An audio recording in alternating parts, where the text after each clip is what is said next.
Buonasera, bentrovati col notiziario di Prealpina.it, che apriamo con la tragedia avvenuta questo pomeriggio in autostrada nel tratto fra Vergiate e Besnate in direzione Gallarate. 2 le persone morte. Il servizio di Marco Raimondi. 2 morti, lui di 88 anni e lei di 84. E questo il bilancio del tragico incidente avvenuto poco dopo le 16 di oggi sull'autostrada Gallarate-Gattico. La D8 è stata chiusa in direzione della Varese Milano tra lo svincolo di Sesto Calende Vergiate e quello di Besnate. Sul posto sono subito arrivati i soccorritori, 2 automediche, 2 ambulanze, l'elisoccorso da Como, i vigili del fuoco e la polstrada. Niente da fare però per salvare la vita dei 2 anziani. Lui era al volante e avrebbe fatto tutto da solo, non si sa se per un malore o per una disattenzione. Ovviamente si sono subito formate lunghe code prima che, nel giro di un quarto d'ora, fosse chiusa la carreggiata sulla quale è atterrato l'elisoccorso. Alle 17:30 l'ufficializzazione dei 2 decessi e il punto della situazione sul traffico di autostrade per l'Italia. Verso la 8, ancora chiusa, c'era 1 chilometro di coda prima dell'uscita obbligatoria. Sull'altra corsia, code di 2 chilometri per curiosi. E spostiamoci a Varese, dove questa mattina è stata presentata la fiera che debutterà venerdì alla Schierana. Ce ne parla Nicola Antonello, le immagini sono dell'agenzia Blitz. Fiera di Varese, ci siamo, quali sono le novità? Allora, intanto la novità è che ci siamo, che torniamo, è la 45esima edizione. Quest'anno abbiamo un partner d'eccezione che è Alfa, perché il tema della manifestazione quest'anno è l'acqua, come sapete è un tema abbastanza caldo. E novità, c'è un'area benessere quest'anno importante che dura per tutti i 10 giorni della manifestazione, con dimostrazioni, possibilità di provare proprio in fiera attività. Novità è la struttura della fiera. Quest'anno ci sarà un padiglione unico, molto più grande rispetto agli anni precedenti, quindi con un percorso diciamo un po' più pratico, quindi anche questa sarà una cosa interessante. Ci sono comunque più di 100 espositori, ci sono eventi, quest'anno abbiamo degli incontri con i comici che arrivano direttamente da Zelig, abbiamo le fontane luminose il primo weekend per la grande apertura della manifestazione tutte le sere con 3 spettacoli. E basta, vi aspettiamo dall'8 di settembre. E restiamo a Varese. I 3 cedri secolari di via 25 Aprile al Masso Sacro, la zona delle scuole, verranno sottoposti giovedì a prove di resistenza contro il pericolo di crollo. Il servizio della redazione. Siamo a Varese in via 25 Aprile, questa è la zona dove si concentrano le scuole a ridosso del centro. Quello che vedete è il gruppo dei 3 cedri storici, in origine erano 6, 3 cedri che nei prossimi giorni verranno sottoposti a una prova di tenuta contro il pericolo di sradicamento.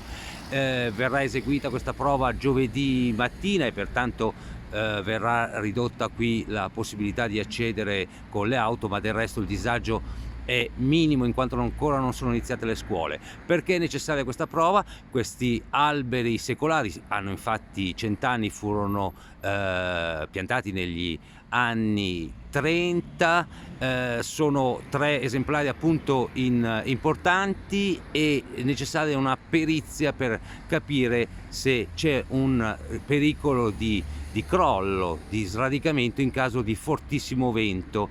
Verrà eseguita la perizia, la prova tecnica da parte di un'azienda specializzata.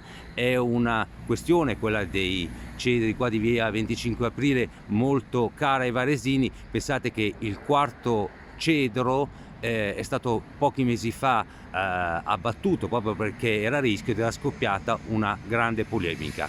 In origine, come detto, i cedri erano 6, una trentina di anni fa 2 furono danneggiati, compromessi da fulmini e temporale e pertanto furono eliminati. Giornata di disagi domani per i viaggiatori dei treni in Lombardia. È stato proclamato dai sindacati uno sciopero la cui adesione si annuncia alta e quindi sono possibili cancellazioni di corse e ritardi. Trenord segnala che verranno comunque effettuate corse nelle fasce di garanzia dalle 6 alle 9 del mattino e dalle 18 alle 21. Tutti i dettagli si possono leggere su prealpina.it.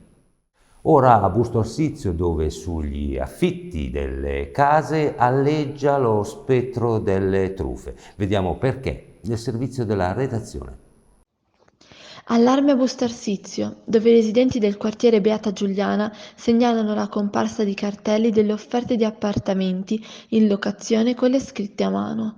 La calligrafia è la stessa di tutte le truffe dell'affitto denunciate negli ultimi tempi, a partire dallo scorso anno a Gallarate.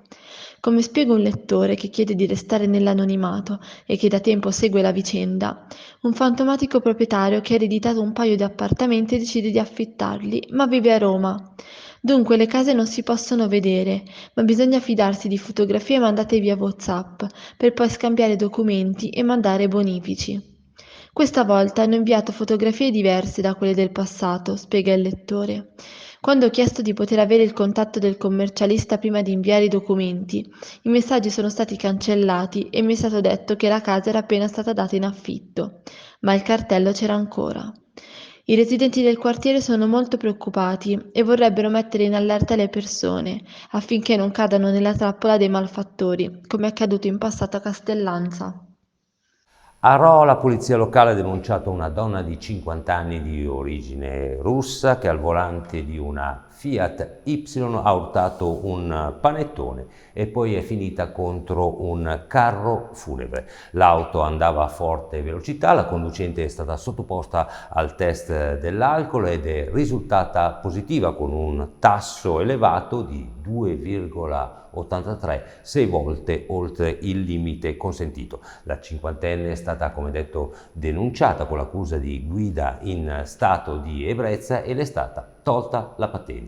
Tutti i particolari si possono leggere su prealpina.it.